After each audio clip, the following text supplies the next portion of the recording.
రీసెంట్గా రెడిట్ అనే ప్లాట్ఫామ్లో 21 ఏళ్ల గుజరాత్ అమ్మాయి ఒక పోస్ట్ పెట్టింది. తను తన జీవితాన్ని తన కజిన్ జీవితాన్ని పోలుస్తూ కంపేర్ చేస్తూ ఒక పోస్ట్ పెట్టింది. ఇద్దరిలో ఎవరి లైఫ్ బెటర్గా ఉందని. తన కజిన్ యూకేలో వేల్స్లో యూనివర్సిటీ ఆఫ్ బాత్లో చదువుతుంది, తిను గుజరాత్లో ఉంది. అయితే తన కజిన్ 14 ఏళ్ళప్పుడు ఫ్యామిలీతో యూకేకి వెళ్ళిపోయింది. అయితే వీళ్ళిద్దరూ ప్రతి వారం మాట్లాడుకుంటూనే ఉండి వాళ్ళ ఆపర్చునిటీస్ ఇవన్నీ డిస్కస్ చేసుకుంటూ ఉంటారు. ఆమె పోస్ట్లో చెప్తూ వాళ్ళ ఈమె ఇండియాలో ఉండి ఒక ఇంటర్న్షిప్ ఆపర్చునిటీ వచ్చింది.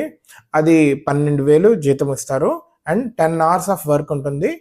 ఇన్ అడిషన్ 1 hour కమ్యూట్ జర్నీకి అయిపోతుంది, వెళ్ళి రావడానికి ట్రావెల్కి అయిపోతుంది అని.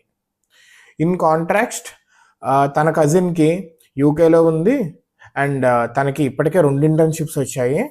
At the same time college F1 టీంతో యూరోప్ అంతా తిరిగేసింది అండ్ అక్కడ టీచింగ్ చాలా బాగుంది అని చెప్తా, ఇక్కడ టీచింగ్ తిరిగి సరిగ్గా లేదు.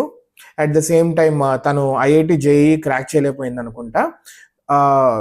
తన ఫ్యామిలీ అండ్ ఫ్రెండ్స్ నుంచి వచ్చే జడ్జిమెంట్ ఇవన్నీ చాలా డిఫరెంట్గా ఉంటాయి ఇక్కడ ఇండియాలో అని చెప్తా ఉంది.